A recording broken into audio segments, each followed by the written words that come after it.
Hey guys, what's up? Welcome back to Gizmobeep. So in my previous video, you saw the full review of the Redtiger F7N ELITE, and based on that video as a follow-up to it, in this video, I'm going to talk about the 5 key points about this camera which are actually super good and probably very unique to this camera. And if you're someone who is looking for those specific points and who wants to take advantage of those specific points, I definitely consider the F7N ELITE to be one of the perfect choices under the 15 to 16,000 price bracket. So what are those key points and why you should be considering them? Let's take a look. So here's the F7N ELITE currently mounted on my windshield. So here's something which you probably have never ever seen in any conventional mounted dash camera. That's a 270-degree rotatable design. Just take a look here. So you can turn the camera to any side.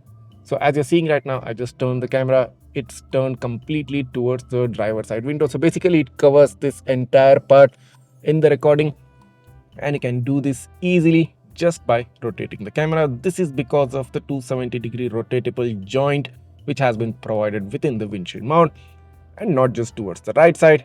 You can turn the camera, pan left, and completely turn it towards the passenger side window as well. So as you can see right now, the camera is completely turned towards the passenger side, and you will be able to cover this entire area as well. So this was previously possible only in the 70mm Omni, wherein it has or still has an automatic rotating design. But in this scenario, a budget option, just hold your hand and turn the camera to whichever direction you want.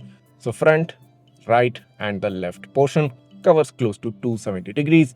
The only thing is it doesn't cover the cabin, which means you cannot extend it beyond this point. So if you want to record the cabin, it probably may not be possible, but near 360 degrees, should I say close to 300-degree coverage by just rotating and turning the camera. And just in case, if you have turned it towards the left and you slowly pan the camera towards the front and the right, you get a smooth motion, a panning 360 degree, close to 360 degree recording from the F7N ELITE. So this is one feature which has not been seen in any other dash camera, and I seriously request and I recommend probably every other brand out there to bring out this feature, because this is very helpful and very convenient, and we will be very practical feature because this will enable the dash cam to record practically every single direction of the car. That being said, let's move on to the second important aspect. Now many of you were asking me if we could mount the rear camera at the interior of the car. So what you're seeing right now is that I have mounted the rear camera at the interior of the car, just right above the rear windshield. So this is how it basically looks. So if I just zoom out, so as you can see right here, I have mounted it right here on top using the pre-provided sticker tape. So it just goes in right here and the camera angle will come down. So what this makes is you get a kind of a different rear camera angle, as you're seeing right now, a kind of a high up angle from the camera, but nevertheless you still get a good angle, and the rear camera will be safe inside because nobody will be able to steal it or damage it in case if you were planning on putting it outside. But do note that Redtiger recommends putting this outside, or should I say mounting it outside. But if you're someone who prefers to keep this inside, this is the way how you have to do it. Just rotate the mount on the other side, put the sticker tape on the other side, and just place it right above the windshield and focus the camera towards the ground part. So this will enable the mounting of the camera at the interior of the car without having to worry of anybody trying to damage or steal the camera. So moving on to the third important aspect of this dashcam is that this gets a touchscreen, and what this touchscreen enables is probably very convenient and a very practical feature. You can simply swipe the display and get various different modes. So currently the reverse camera, as you're seeing right now, is shown in a picture-in-picture mode, and it's at the left top corner with the front camera view covering up the entire screen. And if I just swipe once, the view interchanges. The front camera goes into the short thumbnail and the rear camera covers the entire picture.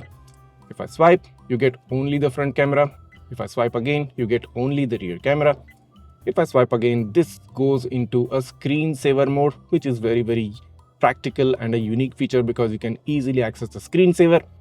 And if you do swipe again, the display completely turns off. So in case whenever you're driving at night and you find the video of the dash camera to be obstructing your view, you can easily just swipe the display and turn off the display or enable the screensaver or even enable the reverse camera view which you're currently seeing on the screen right now. So this too is a super awesome and a super practical feature considering the price point this camera comes at. So another unique thing which I wanted to show about this camera, the fourth important key aspect about this camera, is the resolution options. So if you head into the settings and if I do head into resolution, as you're seeing right now, it says 2160p plus 1080p and 1440p plus 1080p. So you get two different resolution options if you've connected the front and the rear camera, basically the dual channel setup. But just look at what happens if I disconnect the rear camera.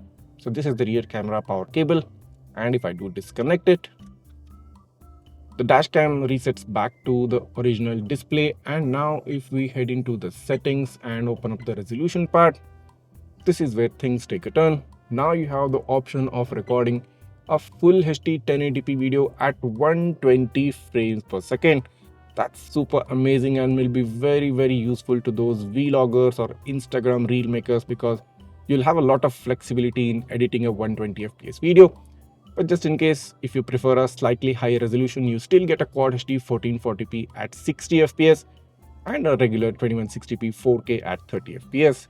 So do note that this happens only when you disconnect the rear camera, and you get a lot of super cool versatile options in terms of recording the front camera video. So the fifth important aspect which I needed to talk about, which I need to show you, is that this camera can be directly connected to your laptop or your PC via a Type-C cable, and directly you can access the written video files straight up from the camera.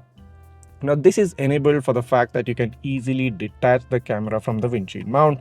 So just slide out the camera from the windshield mount and it basically comes off the mount very easily. Now take it to your PC or your laptop and connect via the Type-C cable, and you can access the files directly. So this means you don't have to remove the memory card from the dash camera. So in previous dash cams, so in almost all dash cams, you have to remove the memory card, take it to your laptop or your PC in order to access them. But in this case, you can directly remove the dash cam from the windshield mount and connect it to your PC or your laptop via a Type-C cable. And this acts as a mass storage device, and you can access the video files directly. This is also a super convenient feature.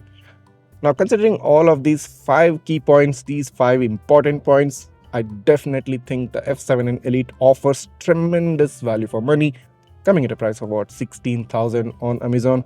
And if you do add in the credit card discounts, you will get it at a lesser price that's less than 15K. So definitely consider these points if you are thinking of buying this dash camera, because I really think these points are very practical and are very useful. And in case if you are interested in purchasing this dash cam along with its accessories such as the CPL filter and the hardwire kit, I've given the links to purchase all of these things right down below in the description. So just click on the link and go ahead and buy this camera for yourself. If you do have any queries or doubts, just write that down in the comments. I'll try to get back to you as soon as possible.